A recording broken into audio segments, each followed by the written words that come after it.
Dia ni bertentang mata dengan satu makhluk yang saiznya guys betul-betul tinggi. Tinggi guys.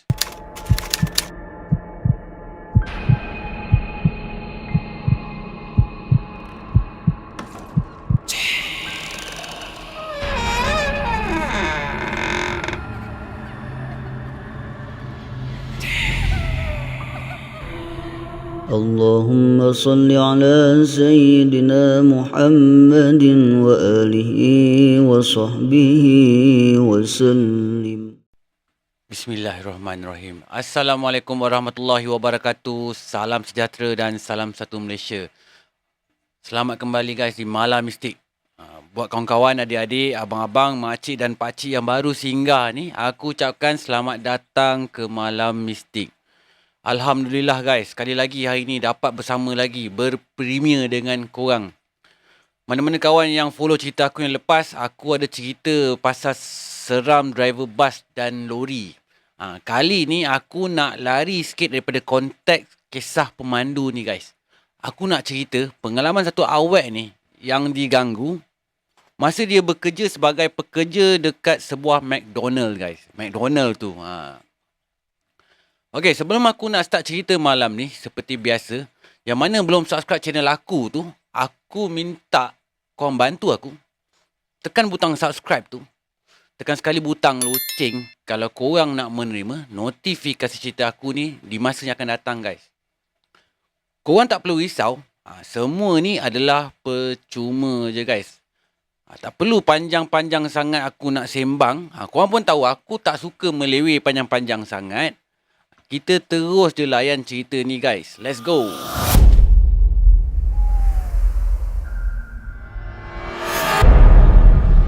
Ceritanya bermula apabila Syeda ni dia ambil bekerja dekat sebuah McD. McD yang mana tu Syeda tak pun bagi tahu kat aku. Dia kata atas sebab-sebab tertentu. Dia tak nak kalau nanti orang tahu McD tempat yang dia kerja ni dah tak pasal-pasal jadi viral pula kan. Ni kata si Syeda tu lah. Tapi betul juga dia cakap tu. Okey, nak dimulakan cerita guys. Syeda ni dia tugas sebagai runner kat dalam McD ni. Runner dalam restoran McD ni maksudnya bukanlah kerja macam runner yang kena hantar surat tu. Tapi runner kalau stok barang tak ada kat kitchen tu, dia lah kena pergi ambil kat store. Tak pun kerja dia kena check stok sekali. Lebih kurang macam tu bunyinya. Walaupun mulanya Syeda ni tak berapa nak suka dengan position dia ni, tapi dia terima je dengan hati yang terbuka. Pada pendapat dia, kerja apa pun okey je. Dari tak ada kerja langsung kan. Cuma Syeda ni rasa mula-mula masa dia bekerja tu, Syeda ni adalah pasang niat nak cuba tugas lain. Macam kat cashier ke, duduk kat kitchen buat goreng-goreng ayam ke, goreng-goreng kentang ke. Kalau boleh semua section dia nak cuba. Tapi itu semua tak kesampaian pun. Kira Syeda ni jenis tak berapa suka fokus pada satu kerja yang dia buat. Senang cakap, Syeda ni multi-purpose lah guys. Syeda cerita yang masa hari pertama dan kedua masa dia kerja tu, dia ni diajar untuk buat stock up sebelum balik kerja. Kebanyakan masa kerja Syeda ni adalah dekat tingkat bawah. Maksudnya McD yang Syeda kerja ni bangunannya 2 tingkat. Dan kebiasaannya, tempat simpan stok pula diorang akan letak kat tingkat atas, iaitu kat tingkat 2. Okey guys. Untuk minggu yang pertama, Syeda ni terkena shift petang. Masa kerja tu dia taklah panjang sangat. Lebih kurang dalam 5-6 jam je. Habis shift, Syeda terus balik. Tapi kebiasaannya pula, bila jam nak dekat pukul 10 ataupun 11 malam ni, so dia kenalah buat stock up dulu 30 minit awal ataupun 10 minit awal. Kena tengok pada keadaannya juga masa tu.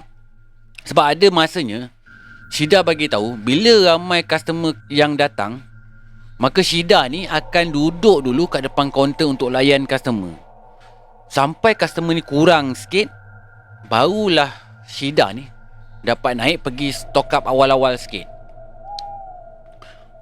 Malam tu Syeda ni dapat naik awal. dia pun pergilah naik kat tingkat atas tu untuk sambung kerja dia tu, kerja stock up tu. Dalam bilik stock up ni, Syida kata memang tak ada tingkap. Ada satu entrance je. Itulah masuk, itulah keluar. Ala-ala store lah, senang cakap. Serius lah kan, tak ada tingkap weh. Aku kalau dengar bilik tak ada tingkap ni macam lemas pula aku dengar. Tapi nasib baiklah dalam bilik tu bukan orang kan, tapi cuma barang-barang yang tak bernyawa je. Kalau orang mungkin lemah juga kan. Betul tak? Okey, kita sambung balik cerita dalam bilik tu. Kat dalam bilik tu, Syida kata ada 3 ruang penyimpanan stok guys. Suhu pun berbeza-beza. Untuk ruang yang pertama, yang tu suhu dia biasa je, macam suhu bilik je. Yang tu tempat simpannya kotak, sudu plastik dan macam-macam lagi benda-benda kering lah. Kiranya segala macam jenis packaging semua dia letak dekat situ. Ruang kedua pula, dia sejuk sikit untuk simpan macam susu, kacang ataupun coklat dan sebagainya lah. Yang ruang ketiga ni pula guys, tempat dia memang sejuk gila. Sebab nak simpan barang-barang raw, macam daging ke ataupun ayam goreng yang belum goreng tu. Sebenarnya kira detail jugalah Syida ni bagi tahu tempat kerja dia tu kan. Kalau dia tak cerita ni pasal tempat kerja dia ni pun, aku pun sebenarnya pun tak tahu. Sebab aku sendiri pun tak pernah kerja McD. Biasa datang McD makan je.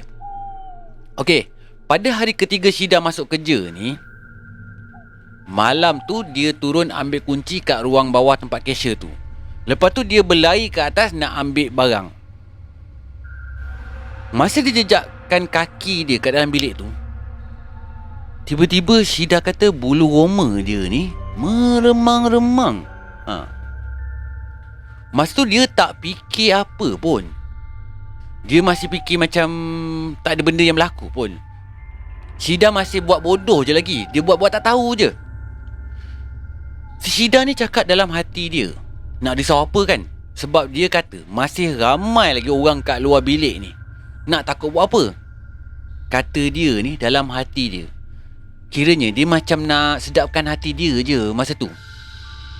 Hakikatnya guys, memanglah kat luar bilik store tu banyak orang. Tapi bila dah masuk dalam bilik ni, bilik tu, bunyi kat luar pun macam jauh je dengannya. Sudahnya Syida pun mulakanlah sesi mengumpul barang dalam bilik store tu. Dia pun pergilah kat ruang penyimpanan yang separa sejuk tu, nak ambil Milo, coklat dengan barang-barang lain. Ruang tu kecil je, tapi taklah rasa seram mana pun. Ruang yang suhu biasa, yang tempat simpan kotak tu, yang tu ada seram sikit. Alkisahnya guys, ruang yang suhu biasa ni ada 2 bahagian sebenarnya. Yang kedua tu, diorang letak pintu pagar macam ada blok sikit. Memang pelik jugalah kata Syida ni, sebab dia pun tak faham apa kegunaan pagar tu sebenarnya. Tapi kat situlah tempat simpan barang-barang plastik ataupun paper bag semua. Masa Syida nak pergi ambil sudu, drink carrier dengan benda-benda kering yang lain tu, si Syida ni rasa macam dia rasa ada sesuatu yang mengganggu dia. Tapi ganggu yang biasa-biasa je. Mula-mula dia rasa macam ada angin yang melintas. Hush, macam tu. Shh. Slow je. Lepas tu pula ada bunyi macam kotak dicakar-cakar. Tapi benda-benda gitu dia masih boleh handle lagi guys sebenarnya. Dah siap-siap semua tu, Syida pun keluar daripada pintu pagar tu. Tiba-tiba dia terperasan yang dia terlupa nak ambil cawan pula. Nak tak nak, terpaksa dia patah balik, lalu kat pintu pagar yang pelik tu. Masa dia nak ambil cawan tu, dah lah banyak tau masa tu cawan yang dia nak kena kumpul. Lepas tu pula dia nak kena panjat rak lagi sebab nak ambil sebut teh dengan kopi yang disusun kat belah-belah atas. Belah atas rak tu. Masa dia tengah sibuk-sibuk geledah barang ni, tiba-tiba dia dapat rasa ada angin yang entah daripada mana melintas kat sebelah dia. Macam tu. Angin ni guys, dia rasa memang lagi kuat. Tak macam masa dia awal kena tadi tu. Tengah dia meremang-remang ni, mata si Syida ni dengan tiba-tiba nak pandang ke sebelah kanan. Aduhai, kenapa pula lah mata dia ni gatal sangat nak pergi pandang kat belah kanan tu? Tak pasal-pasal guys, dia ni bertentang mata dengan satu makhluk yang saiznya guys betul-betul tinggi. Tinggi guys. Kepala benda tu lagi sikit nak cecah siling bilik tu. Matanya pula betul-betul merah menyala guys. Tepat memandang ke arah Syida masa tu. Mata dia betul-betul tepat toleh Syida. Macam ni. Syida masa tu terus kaku je. Time tu juga dia kaku, keras. Dia dapat rasa macam makhluk tu nak datang betul-betul ke arah dia. Makhluk tu pula makin lama makin dekat. Makin lama makin dekat guys. Aduh. Syida kata, selalunya kan, kalau orang akan lari je kalau nampak benda-benda macam ni. Tapi entah kenapa guys, dia rasa dia tak boleh nak bergerak langsung. Kaku je guys. Freeze. Keras je macam tu. Dia kata dia cuma rasa kosong je. Kosong yang sekosong-kosongnya. Otak dia semua jadi blank. Dia pejamkan mata dia. Dalam masa yang sama, dia cuba juga buka mata dia dan beranikan diri dia ni. Tapi badan dia masih lagi terasa macam kaku ni. Dia terpaksa biarkan je makhluk tu datang dekat dan hampir dengan dia. Itu je yang dia mampu buat masa tu. Sebab dia dah kaku dah ni. Lepas tu dia dapat rasakan tau, makhluk tu makin lama makin hampir dengan dia. Makin dekat. Bila dah terasa makin hampir tu, tiba-tiba dia dapat rasakan makhluk tu macam hilang macam tu je. Dia dapat rasakan dalam hati dia. Dia buka mata dia pelan-pelan. Betul, makhluk tu memang dah tak ada depan mata dia dah. Lepas daripada tu, dia pun dah mampu dah nak gerakkan badan dia ni. Lega betul lah Syida masa tu bila dia dapat gerakkan badan dia sikit. Mana taknya, dah lah kaku kan. Lepas tu nak bernapas pun dia rasa susah. Memang seksa betul kata dia masa tu, kata Syida ni. Si Syida ni pun lepas dia dah boleh gerakkan badan dia tu, dia pun cepat-cepatlah kumpul barang-barang yang dia dah asingkan tadi tu dan cepat-cepat keluar daripada bilik tu, keluar daripada situ. Lepas dia keluar daripada bilik tu je, Syida ni pun double check lah list dia tu. Rupa-rupanya guys, ada pula barang yang tertinggal masa tu. Memang paiseh lah si Syida masa tu. Nak tak nak, terpaksa jugalah dia tempuh balik tempat yang dia jumpa makhluk tadi yang tinggi tu. Allahu Akbar. Syida. Biasalah guys, dalam keadaan panik ni, kau sebenarnya main capai-capai je. Confirm lah ada barang yang tak sempat nak capai tu atau lupa nak ambil kan. Inilah yang berlaku kat Syida ni sebenarnya. Senang cakap, kelam kabut lah. Lagipun guys, si Syida ni, dia kata dia lebih rela tempuh makhluk tu dari dia kena marah dengan manager dia. Sebab manager dia ni punyalah garang macam singa katanya. Serius memanjang je kakak manager ni. Muka pun tak pernah nak senyum. Tak sanggup dia nak mengadap muka kakak manager tu. Tapi si Syida ni pun memang cekal lah hati dia. Semangat kerja dia tu memang lain macam. So dia pun pergilah patah balik kat bilik tadi tu sebab nak cari barang yang kurang dalam checklist dia tu. Barang yang masih dia tak ambil lagi tu. Masa tengah cari barang tu, si Syida ni, dia dapat rasakan yang makhluk tu masih mengacau dia lagi. Dia dapat dengar bunyi macam kotak-kotak tu kena cakar-cakar. Lepas tu kotak tu digerakkan. Kejap ke kiri, kejap ke kanan, kejap ke kiri, kejap ke kanan. Dia bergerak-gerak kotak tu.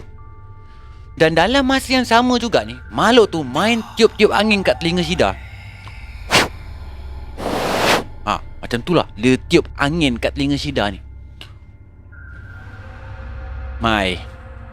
Habis semua bulu roma Syida ni dah meremang ni dah. Bulu roma ni dah meremang dah ni. Bulu roma aku pun meremang guys. Bulu roma aku pun meremang juga.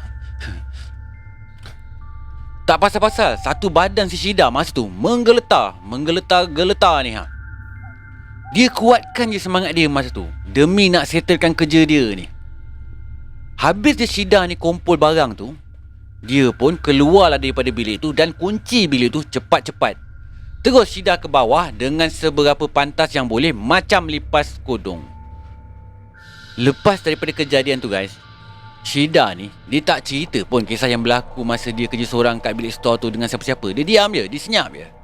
Cuma dia minta izin dekat kakak manager yang tak sporting tu supaya time dia pergi stock up malam-malam hari, dia minta seorang staff lain untuk teman dia masuk ke dalam bilik tu. Tapi Syida kata dia macam dah boleh agak dah yang manager dia tu punya respon macam mana. Kena reject buta-buta je guys. Maksudnya nak tak nak Syida kena kerja seorang-seorang. So reda je lah Syida bila terpaksa kerja seorang-seorang kat bilik tu. Hari-hari yang seterusnya, Syida ni kerap jugalah kena kacau kat tempat yang sama. Dia kata bila dia kena shift malam je, dia tetap jugalah ajak seorang kakak lain ni temankan dia. Walaupun manager dia ni tak bagi orang temankan dia. Pada dia lantak lah kalau manager tu nak bising kan. Dia kata daripada dia pengsan seorang-seorang dalam bilik tu, lagi masak katanya kan. Tapi guys, Syida ni kata kalau tak ada orang yang boleh temankan dia kerja malam, dia terpaksa curi-curi bawa handphone masuk dalam tu sambil pasang lagu. Kiranya dia nak hilangkan rasa nervous dia lah.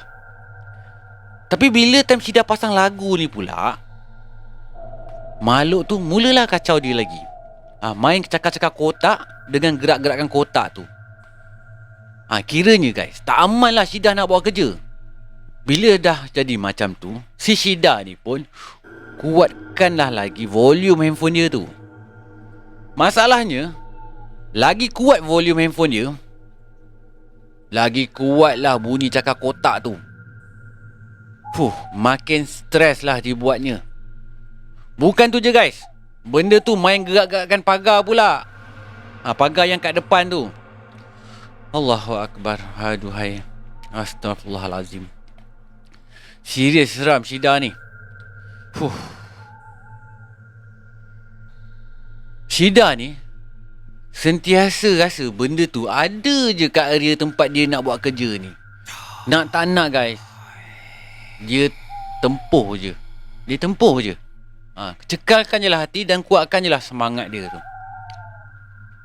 Tapi bila dah kerap sangat berlaku gangguan ni, lama kelamaan dia pun dah mula biasa dengan gurauan macam tu.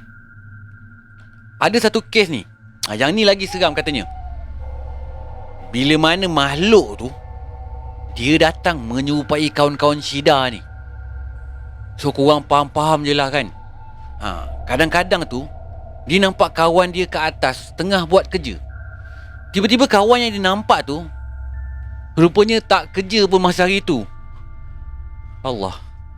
Ada satu hari tu dia ni pergi tegur satu kakak senior ni. Tapi kakak tu buat bodoh je, tak jawab langsung apa yang dia tegur tu. Tapi dia balas dengan satu senyuman melirit panjang. Senyum-senyum seram tu. Senyum tapi macam serius. Macam mana aku nak cakap, aku tak dapat. Susah aku nak cakap ni. Tapi dia senyum tak ikhlas lah guys, tapi melirit. Dalam hati Syida ni dia pun berkata, dah kenapa kakak ni kan.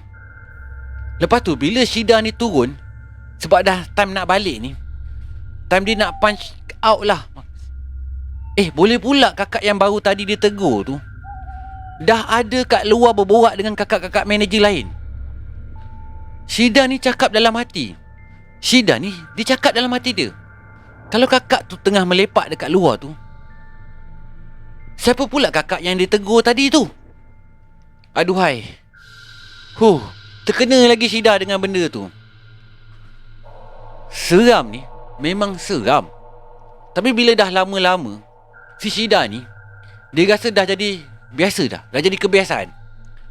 Si Syida ni fikir agaknya, masa MACD ni belum bangun lagi, Mesti tempat ni orang buang hantu raya kot masa tu. Masa dulu. Agak sesyidah ni lah.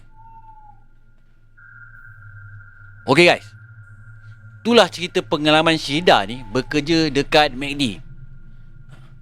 So tak lama lepas tu dia pun berhenti kerja. Sebab dah tak tahan sangat dah, asyik diganggu aja dengan benda-benda ni. Dah kerap sangat terjadi sampai dah tak boleh tahan pun.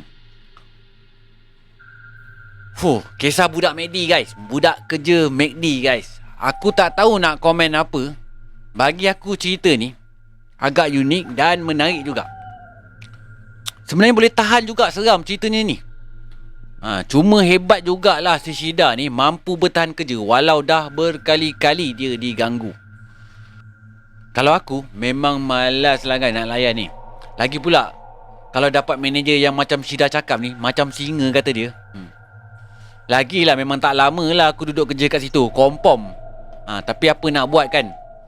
Dalam kita ni mencari rezeki sebenarnya, kadang-kadang nak tak nak kena hadap jugalah perkara yang kita tak suka. Betul tak?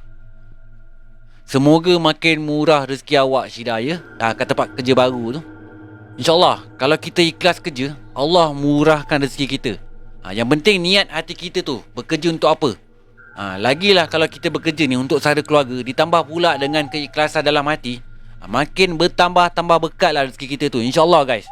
Kita doa sama-sama. Okey, sampai sini je Malam Mistik kali ni. Seperti biasa guys, yang baru singgah channel aku ni, bantu aku tekan butang subscribe tu. Tekan sekali butang loceng kalau korang nak menerima notifikasi cerita aku ni di masa yang akan datang. Yang mana kawan-kawan yang baru join aku ni, aku harap korang enjoy dengan konten aku je guys. Aku harap korang boleh tinggalkan komen, bagilah pendapat korang ni pasal channel Anas Rahmat ni guys. Aku bersedia untuk mendengar insyaAllah. Mana perkara yang baik aku akan ambil, mana perkara yang tak baik tu aku akan buang lah. Mana-mana kawan-kawan yang baru nak kongsi cerita-cerita mistik korang tu, korang boleh kongsi melalui akaun sosial media aku tu. Aku dah tulis pun kat description aku ni guys. Dan jangan lupa add aku kat IG, Facebook dan TikTok korang tu. Sharekan cerita aku ni guys kat kawan-kawan lain, supaya kawan-kawan lain boleh dengar apa yang aku cerita ni, InsyaAllah. Terima kasih aku ucapkan. Okey, aku ni sebenarnya teringin nak dengar dan kongsi pengalaman cerita seram dari mana-mana pelajar universiti. Mana-mana kawan-kawan yang ada story cerita macam tu, korang janganlah segan-segan nak kongsikan kat aku guys. Kongsi je, aku sedia untuk mendengar dan menceritakan balik, InsyaAllah. Korang boleh PM aku dekat sosial media aku. Okey guys, sehingga kita berjumpa lagi di Malam Mistik yang akan datang. Korang jaga diri korang baik-baik. Assalamualaikum warahmatullahi wabarakatuh. Salam sejahtera dan salam satu Malaysia. Goodbye. Malam Mistik.